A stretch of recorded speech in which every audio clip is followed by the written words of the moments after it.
Karen, by user John Dodger. So, the house next door to me has been converted into luxury apartments, all of which are let via Airbnb. It's a large 3-story Georgian house. Access is via a key code on the door, which often causes problems for people who have not bothered to read their confirmation emails and assume that a human being will be there to greet them. On more than a few occasions, I've had to explain this to bewildered tourists. They are usually very polite. On one occasion I even gave a weary traveler, just off the plane from South Africa, a hotspot so he could retrieve the code from the app. Yesterday evening I was leaving my house and the second I got out the door I was verbally accosted by a Karen standing outside the house next door, with what I assume was her poor unfortunate husband. She was in her mid-50s, I'd say, and although she wasn't dressed like a typical Karen, she certainly had the demeanor. Finally she exclaimed, before I'd even closed my door. "Sorry," I said, obviously looking surprised. She sounded American, I'm assuming not Canadian, as everyone knows how polite they are. "We've been waiting here for over an hour." A lie, as I'd only come home 30 minutes earlier. "I've been ringing the doorbell and nobody's answering." "Oh," I said, "you trying to get into the Airbnb? Trying to be polite?" "Well, obviously. I need you to let me in immediately." "This is not good enough." I can't do that, you need to enter the code on the keypad," I replied. "What code?" "I don't have time for that, just let me in." "I don't have anything to do with the Airbnb, I just live next door to it." "You need to enter the code on the keypad." "What nonsense, you're just being lazy." Sylvia, her presumed husband blurts out, acknowledging his existence for the first time, but is quickly shushed by his mistress. Losing my patience, I retorted, "Look lady, I don't work for the Airbnb. There is nobody there to let you in. You need to get the code they sent you and enter it in the keypad." Bye-bye, and then stared to walk away fast as I see my bus approaching. "Get back here, young man. I pay your wages. I'll have you fired for this," was the last thing I heard. As I was regaling my friends with this tale in the pub, I wondered were they still standing there hours later, but when I got home they were nowhere to be seen. I guess I should expect a write-up from my non-existent manager in the morning. "Ma'am, I'm American, like you," by user Whipsalo. Alright, so, if you look at my profile you'll see we bought the boat of our dreams during this whole crazy experience the world has been going through. With restrictions and cases finally dropping to a level that isn't absolutely bonkers, we decided to go on our first long-distance journey, leaving from the east coast of America and heading for the west coast. We're planning to be gone for about 90 days. This morning we awoke in gorgeous San Marino, Mexico, and everything I remember from my youth about that San Isidro sun was just the beginning to this stunning place. I quickly hit the galley and made some Italian-inspired breakfast burritos, using this lovely habanero marinara sauce my partner found on our journeys, some chicken, pepperoni, eggs and onions. Using 3 burrito-sized tortillas I was able to fashion this monster together as I grab a fresh beer to start the day as we're docked here until tomorrow. Woo! I tell you about my delicious breakfast burrito because it is a main character in our story today. I stumble up to the main deck with my goodies and our pups in tow. They've got a good 30x20 patch of turf to do their business up here. Standing there in my Crocs, obnoxiously bright swim trunks and one of those oversized straw hats with the chin strap, I hear the song of my homeland. The American Karen going ballistic on what I think were dock workers?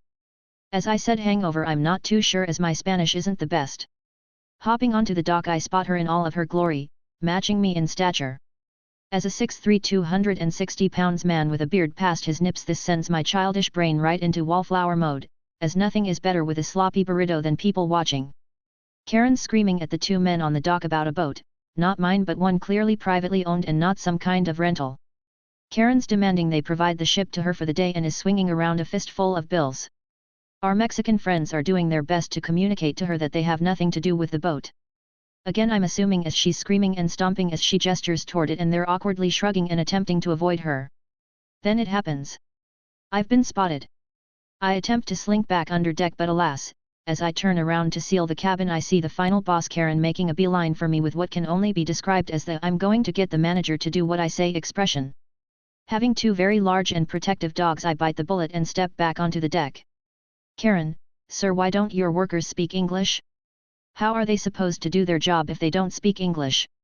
After a stunned pause I respond with, "Well ma'am, we're in Mexico, the primary language here is Spanish, also they're not my workers as I don't work here, please get off of my boat." Going from 0 to 100, Karen launches into a tirade about how it's BS and they need to speak English and I need to get that random person's boat ready for her before her husband arrives with their kids. Add in plenty more racism. Finally cutting her off, I yell, "Hey C*NT, I do not work here, or even in this country. Kindly get the F*CK off my boa."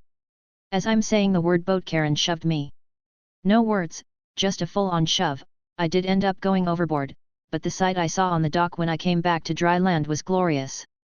You see, in my journey over the starboard bow of my boat, I did manage to throw the about 70% of burrito I still had in my hand that is stuffed full of habanero sauce at Karen, hitting her in the neck. Apparently it exploded everywhere and current was covered from her cheeks to her midsection, even seeping through the bikini top she was wearing. Surprisingly, after she was done screaming about the heat, she simply sat down and started crying. I'm back below deck now with a fresh burrito and another beer. Wonder if I'm gonna go for another swim when her husband shows up. Our Mexican friends did manage to hightail it while Karen was all peppered up though, so all ended well. Update. Sadly, the only update is there is no update. There weren't any other interactions afterward. A few of my shipmates went topside about an hour later and no one was around. I work here and I can take the elevator, by user at @skillerlk. This is not exactly a I don't work here lady situation, but I think this fits here. Also, excuse my English as it's not my main language. I am still learning. A little background before I tell you the incidents. I work at a software engineering company in Colombo, Sri Lanka. Recently our HQ moved to a new place. The new place is in the 4th floor of an office building complex. Above our floor there is another software company. In the ground floor there is a supermarket. Other floors are occupied by an agency of an Arabic country. To access top floors people have to 2 elevators and staircases, but we usually use the elevators. But for people who comes to the agency, have to use the staircases. I don't much about the procedures going on there, but first you need to go to the 5th floor and then again to 3rd floor and back again to the 2nd floor. Since elevators are in open, there is a security guard hired by the agency to direct people who are coming for its services to staircases. In the first few days after the new office opening, the security guy asked me where I am going, but eventually he recognized me enough to let me pass without being asked. So, this happened today. When I came to the office in the morning, I saw that the usual security guy is not there. So I just took the elevator to my floor and started working. Around 12 o'clock I again took the elevator to the ground floor to get my lunch from the supermarket. When the elevator door opened, I saw a huge line next to elevator with a middle-aged woman sitting in a chair at the end of it. I guessed she's here to fill in for the usual security guard. As it doesn't matter for me, I passed her and went into the supermarket. Once I brought my lunch, I came back outside to take the elevator. I should also mention here that since my office have no rules for dress codes, I usually wear slippers to the office. But most of my CO workers wear shoes usually.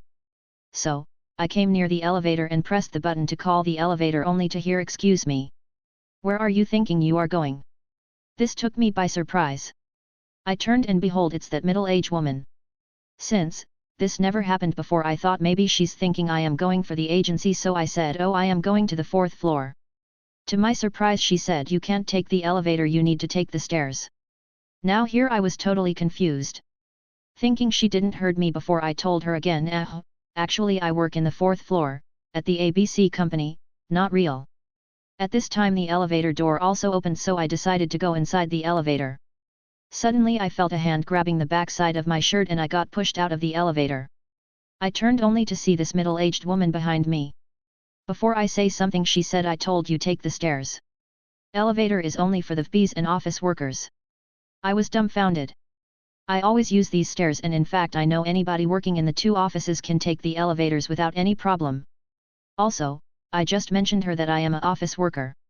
Before I try to explain that her, she asked, "Can I see your letter or your card?" I asked, "What letter? What card?" The woman, now irritated, in high pitch the letter with the date and number. Now first I thought she's asking for my employee agreement. But then I thought, who carries that around in their pockets? So I said, "If you are asking for my employee agreement, it's in home, also I don't have a card." The woman, now more irritated, "What are you thinking, boy? You need to bring that. Go home and bring it now. What are you thinking?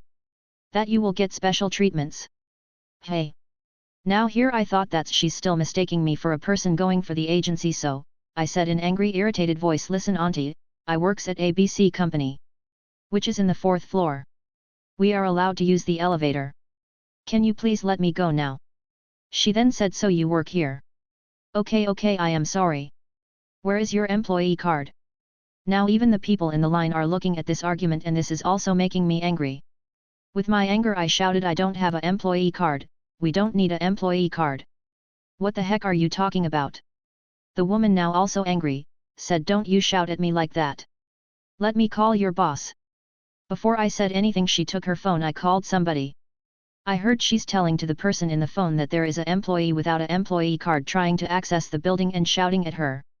When she hung up she had a eating grin in her mouth. She then said, you are in big trouble, young man. Wait until Mr. Insert a Arabic name here, comes down. You know the rules. You can't access the building without your employee card. By the way, don't you know the dress code? You need to wear formal clothes. And then she continued to shout at me. With my anger I could have started shouting back at her too, but I decided to wait until the guy she called comes downstairs, since she doesn't understand what I am saying. After maybe 5 minutes the elevator door opened and a tried and angry looking Arabic guy came out. He came near the table, looked at me and asked, what is the issue? The woman pointing at me told him that I am trying to access the building without any employee card or anything letter, and then she also mentioned that I am not in formal office clothes. The Arabic guy, confused, looked at me and asked, are you working at the agency? I said no, I work in the ABC company in the 4th floor. Again confused he asked, wait, so you are working at ABC? Did you told her that? Before I reply to him the woman jumped in and said, yes sir, he told me. But I was informed to check office workers for employee ID cards too. The Arabic guy confused for a second and then he asked, wait, who told you that? Then the woman began to explain that the head security gave her instructions. The Arabic guy, understanding what happened, explained to her that there are 2 other offices in the building and they can access the elevators whenever they wants. Then he turned to me and apologies for the inconvenience. I said him it's okay and took the elevator to my floor. I had to take a little break afterwards to calm myself down. Okay, call the manager, cause I am not working at this IKEA, by user far professional 832. So this happened to me a few years ago, and I quite remember it every time I go to IKEA or see the sign. I was doing some shopping with my mum and we decided to go to IKEA because I needed a lamp for my desk. Once we were there I saw that the employees had yellow shirts with small blue stripes and I had also picked a yellow shirt this day. Half an hour later someone came up to me and said, hey, can you show me the new tabels? I said, no, I don't know where they are. The person answered, okay then come and help me find them. I just said no, why should I? Because I was looking at something with my mum. Then the person became angry and became fairly loud and said, I will call the manager now and will get you in trouble. I just said okay, but I don't work here, and walked away. A lot of people were looking at the scene after the person kind screamed at me, a 15-year-old boy. I have to say at this time my beard started to grow and I look fairly old for my age and was wearing a yellow shirt. But it's a funny story, me and my mom often laugh about. Smiley face. Short and sweet, by user Mr_Dane. I was grocery shopping at a local chain where the employees dress casually. I was spending way too much time deciding on which bread to choose. I could hear 2 girls, middle school age, saying, where is it? I don't know, maybe we can ask someone. Then they asked me, hey, do you work here? Thinking about stories I read here, I said no, but maybe I can help you anyway. As I responded, before asking what they wanted, the second girl immediately found the snacks they wanted right behind me.